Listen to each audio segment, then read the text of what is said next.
Feels good and feels great to be here. I'm so happy. I had to give you the, benefits of the doubt. Listening to some beautiful rhythm. You heard some from Donald Jones, and the song you just heard before I cut it off was from Michael Frank's Soulmate. Well, a lot of you have soulmates in different ways. Sometimes your radio is your soulmate because it gives you joy when you listen to it. Every program that airs on that show gives you some kind of relief. It happens. People have found different soulmates that gives them comfort and flying wings as well. So I understand when you decide to not make your soulmate human. Some people, their piano is their soulmate. If they don't see that piano and play it in a day, they don't feel good. Sometimes your book is your soulmate. If you don't read a book a day, you don't feel good. Some people, if you don't drive out your luxury car, you don't feel great. There's so many attachments to different things. So the question I'm asking you this morning, what are you attaching yourself to that gives you wings, that gives you joy, that makes you happy, that makes you fulfilled, that gives you a sense of belonging and sense of authority? A lot of times we tend to not look at these things and know that it has a major role it's playing in our lives.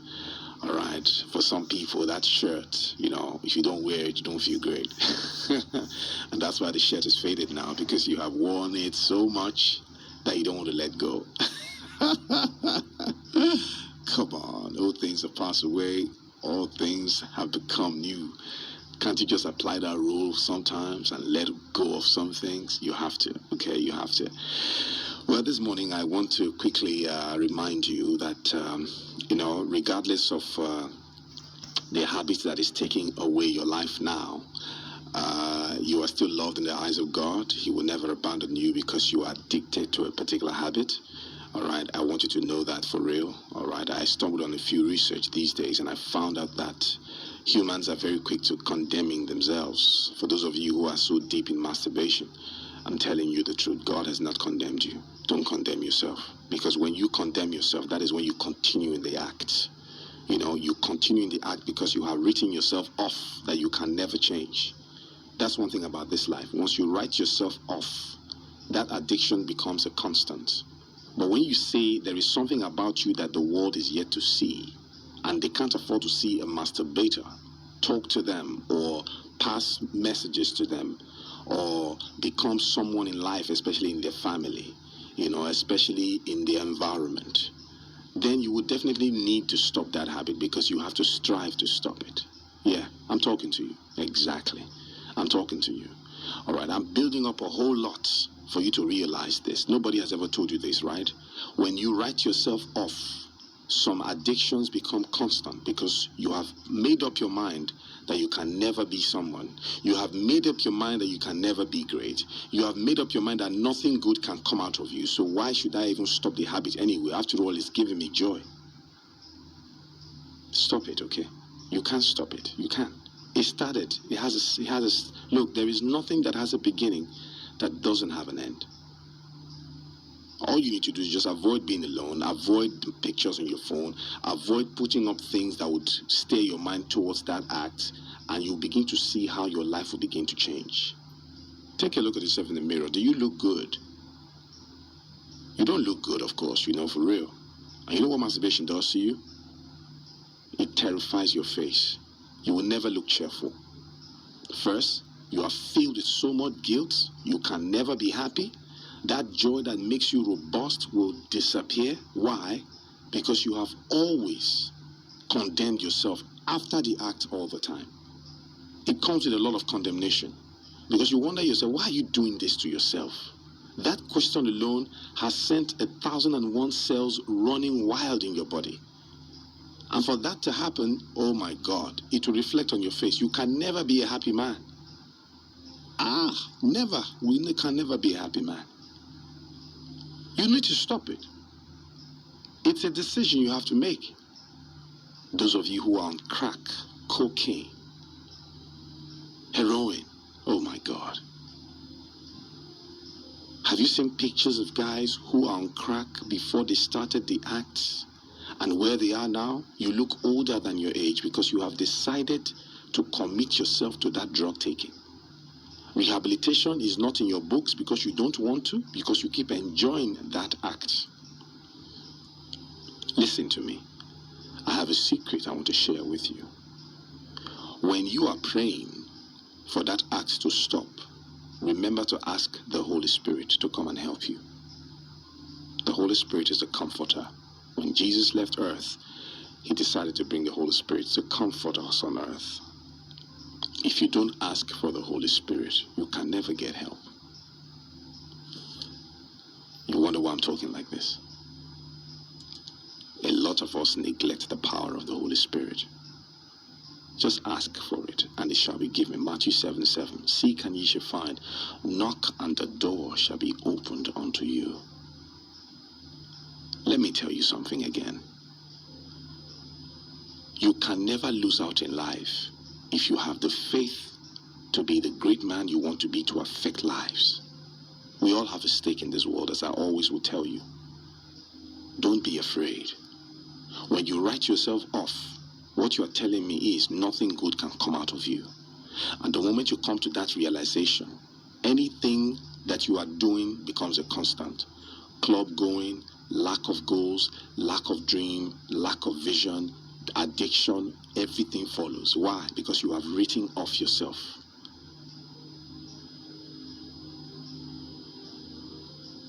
Your lack of determination to succeed is an embarrassment and an insult to those who believe in you.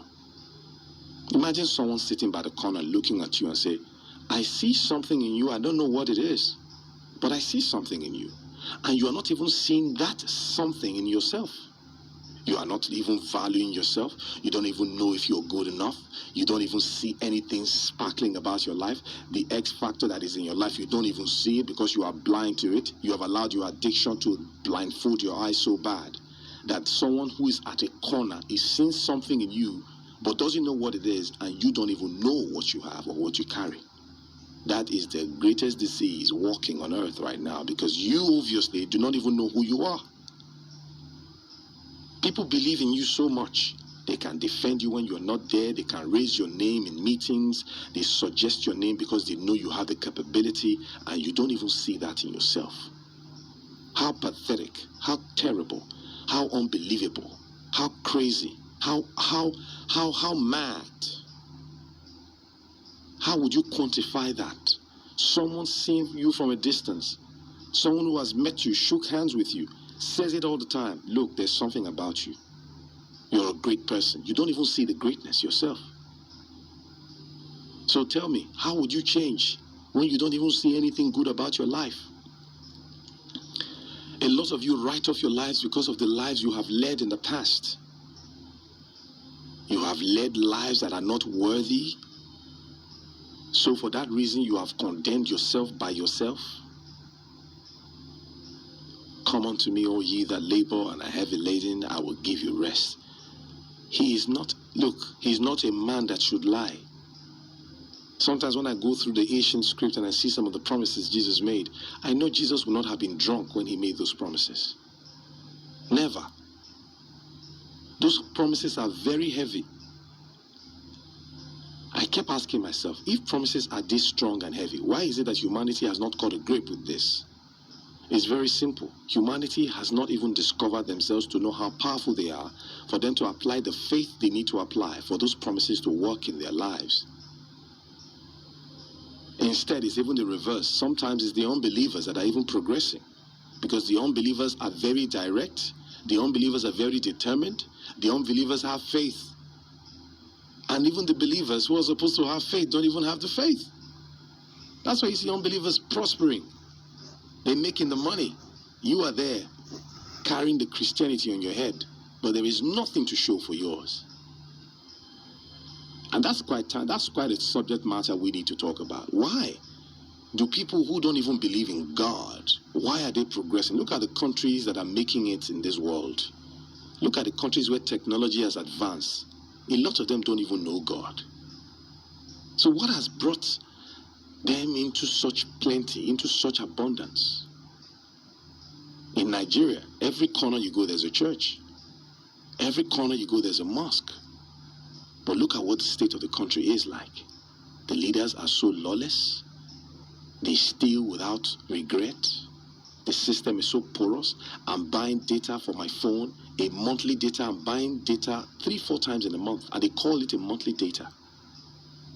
Intentionally, they will not give you the correct data gig, and they will take that money from you. And they keep sending you messages. You can borrow airtime to this. You can borrow airtime for this. A porous system. It's a very paralyzed system. The people who are in charge don't care. Because why? They load their phones and they don't care to fight for the masses. That's the system you and I are living in. Why do you think you have light now? You have light because your prepaid card must be exhausted for you to buy new ones, telling you these guys have been pretending all along not to give you that light. The light has always been there. But now that they have shared the prepaid meters, they have no choice but to give you that light because you need to load your card. They will lose out if they don't give you light. But now they have no choice but to give you that light. So stop celebrating, I have light now. It's their duty. We have celebrated mediocrity so much that we do not even know when we are supposed to have rights to things that we're supposed to have. Unbelievable. That was why I was very quick to, I slammed a governor's aide on Twitter the other day who was celebrating road construction. I said, Oga, this is 21st century. Stop doing this rubbish. If your governor, if he repairs the road, he constructs any road, it's his duty. It is not his money he used in building, his allocation he was given. It's the country's money. It's the taxpayers' money. Stop celebrating these things. If he's not going to construct the road, why is he governor there? We had a back and forth. I just let him go because I don't need to talk too much. Mediocrity in its entirety. That's what we are living in. That's what we are living with. And it's so pathetic. Terrible.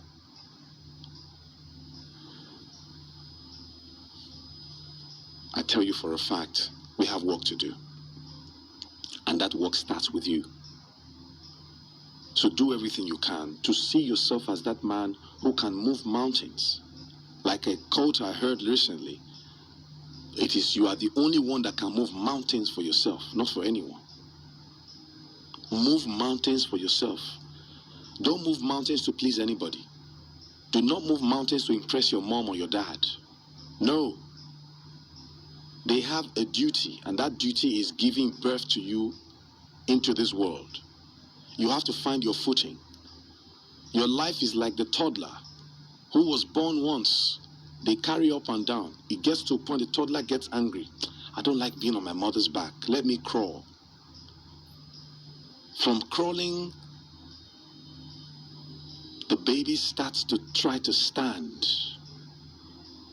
From standing, the baby tries to walk. Trust me, have you seen a baby try to walk? Regardless of the help, the baby just wants to stand. I'm tired of being carried about. You should be tired of your situation. If you're not provoked, you can never move. Toddlers, learn from a toddler. Learn from a baby. A baby gets provoked. I don't want to be put on my mother's back all the time. Let me crawl. This crawling self, now stress, make I stand. This standing self, oh, I need to take a walk now. Let me chase my mom around the house. Enough of this carrying me up and down. That is a toddler making a decision to develop, to grow, to move. And here you are here, still crawling after 40 years. Still crawling after 17 years. Still crawling after 45 years. You have not made a tangible decision about your life in anything. You are still crawling. Martin Luther King.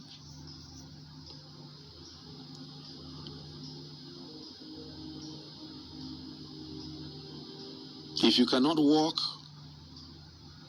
then crawl.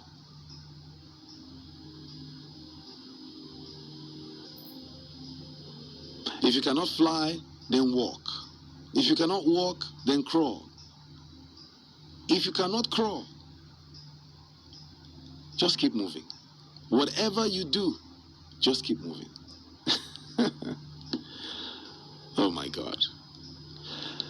I know someone's life is about to change today. I feel great about it. I feel so happy about it, knowing that, look, each time I come here, there has to be something, a turnaround in some kind of way. Because it's a pressing on my heart all the time. all the time. You have to be provoked.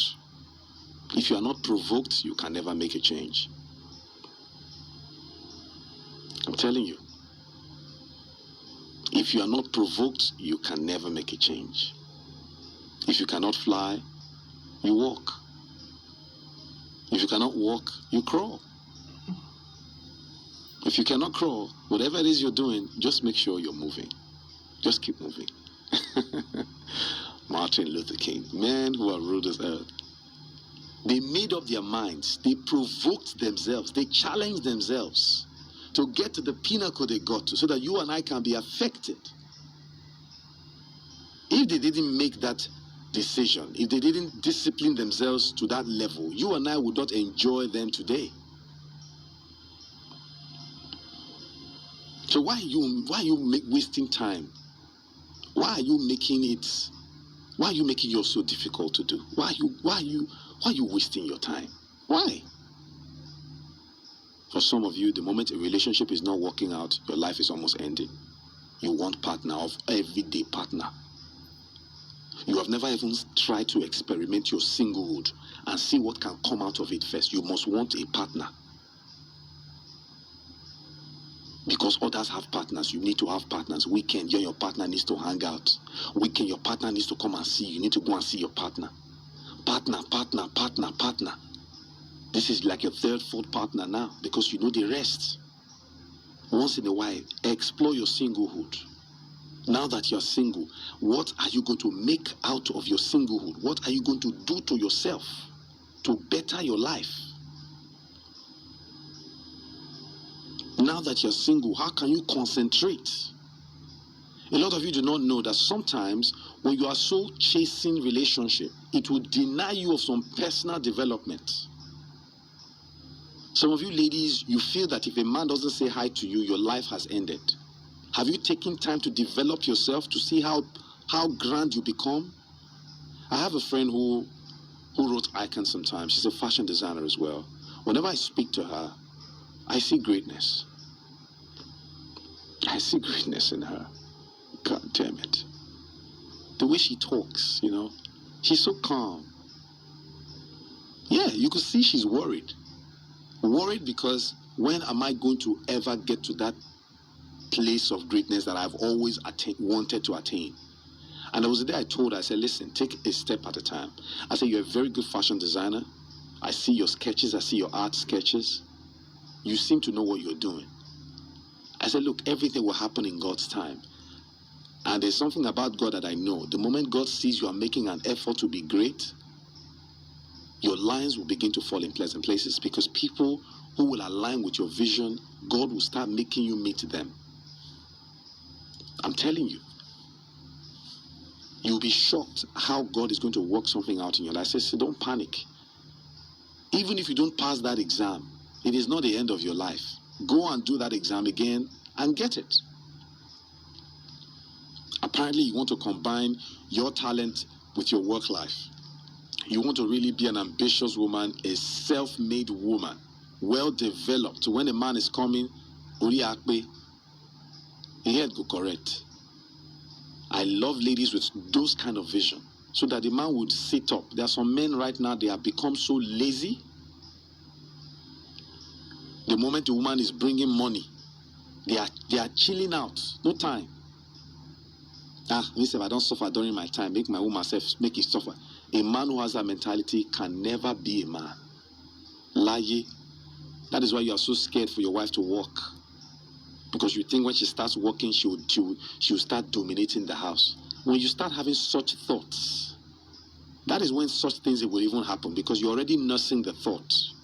I can't imagine myself nursing a thought that when I finally decide to get married, my woman, if God has blessed her so much, I will become threatened. Why should I be threatened when I am also a moving grace? Regardless, even if she earns more than you, it doesn't take away your value as a man. I mean, I don't get it. The threats, I don't know where the fear is coming from. Why? What are you afraid of? If she decides to be rebellious, it's her choice. On the judgment day, she will face it. Look, if only humans can just learn to understand that everybody will answer for their judgment on that day. You will not be bothered about some things. I'm telling you, you won't be bothered. When I hear cases of a man battered the wife, a man murdered the wife, a man stabbed his wife, I say, what would even make you so angry to want to go and stab another person because of something you feel they have done to hurt you? Let people face their music. Just learn to do what you can to discipline yourself so much and leave that place of anger and let that person face their music.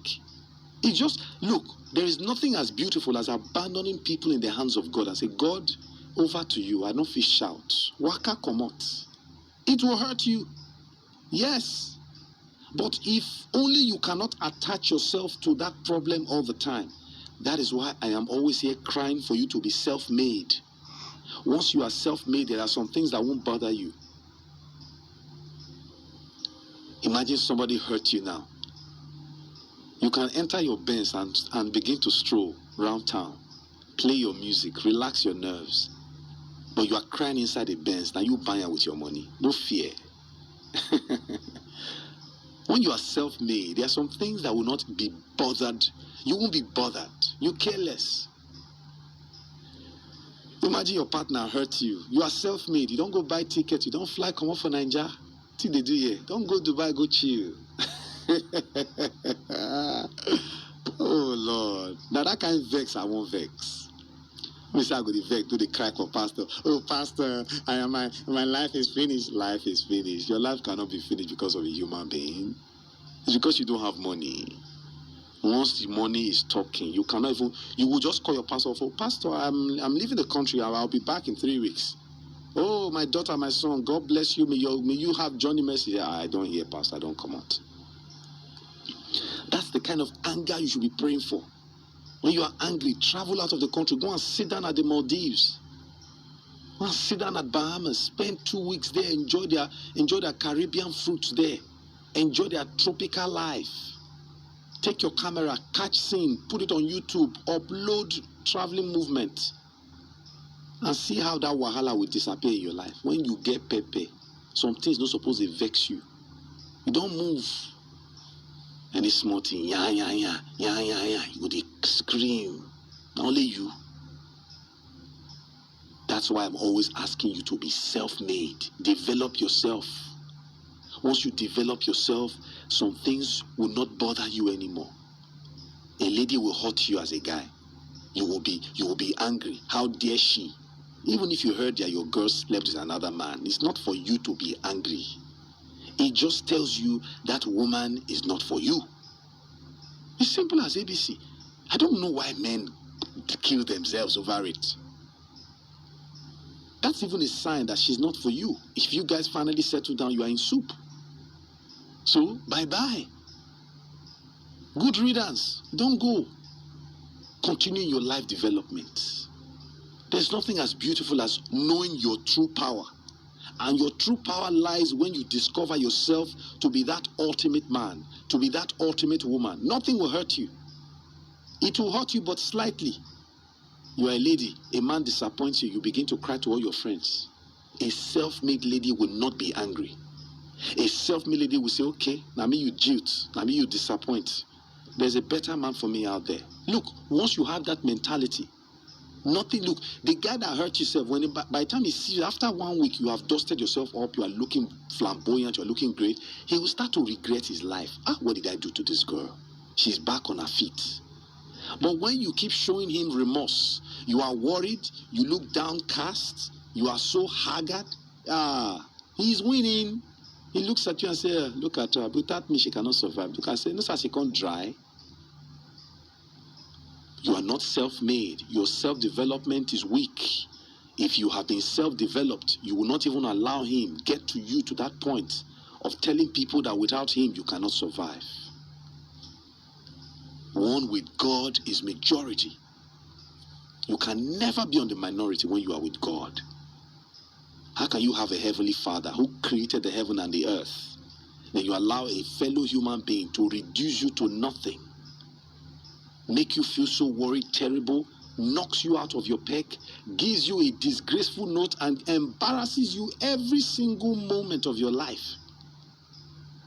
when you have a heavenly Father? Alagbada Ino himself. Arugbo Ojo himself. The one who watches over you when you're not even watching. The one who defends you when you're not there. Then you allow a fellow human being to reduce you to nothing. You must be kidding me.